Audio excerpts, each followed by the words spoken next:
One day is the promise we make to ourselves that we'll do something one day. Are you sick of doing that? Follow me. What's that one thing that you're going to do one day? Have you written it down? Have you got some sort of plan around a time frame on when you're going to do that? Or is it simply too big? And if it is too big, as they say, just chop it down into some bite sizes in which you can actually chew on it and get through it to get to that one big thing that you wish to do one day.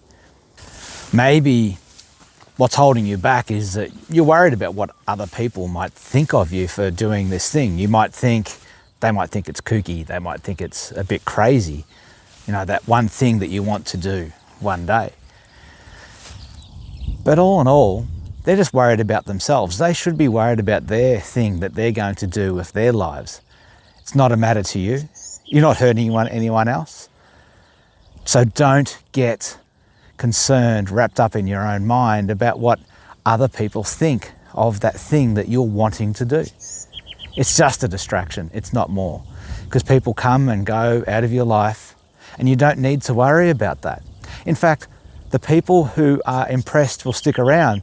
The people who are feeling threatened by that thing that you're now doing, perhaps they are better off moving on out of your life. So take that into consideration and stop worrying about what other people actually think. One day really is the longest day. One day you're eventually going to wake up and you're going to be 85, 90 years old. Well, I hope that's going to be the case for you, as I hope it is going to be for me.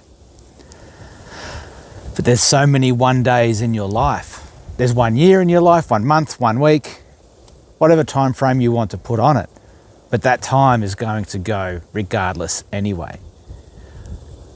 One way that I have tried to keep control of having to have done something with my life is to ensure that I don't keep on saying that I'm going to do that one day and never doing it. Just think about that thing that you want to do that's going to happen this year. Don't make it one day. Make a plan for it. Put it in your diary. Talk to people. Tell others about what it is that you're going to do. Maybe you don't know what you want to do one day. You're at that stage of your life, whether you're younger or older, things have changed, but you're not sure. And the fact is, you don't need to know for certain. You don't need to know 100%. You need to have that gut feeling, that feeling in your heart that there's something that you need to do. So what is it? What is it that your heart and your stomach and your mind is telling you to do? If you're feeling lost, listen to it. Go on long walks in the country. Certainly that's what I do. And you'll come up with that thing that you need to do. Not just one day, but you just have to do for you. I think you're here today listening to this video because you want to get to the other end of your life and you want to look back with pride. You want those proud moments about what you did in your life. You didn't wait for one day. You can timestamp stuff. You can go back and you can be really proud of the things that you did because that's what you want out of your life. So if you like, just look down below in the comments. You'll see that there's a 7-day reset for 4x4 life. Print that out, use it for yourself, and perhaps I'd suggest do it for another 7 days after that. And when you've done that, come back and let me know how you go. Good luck.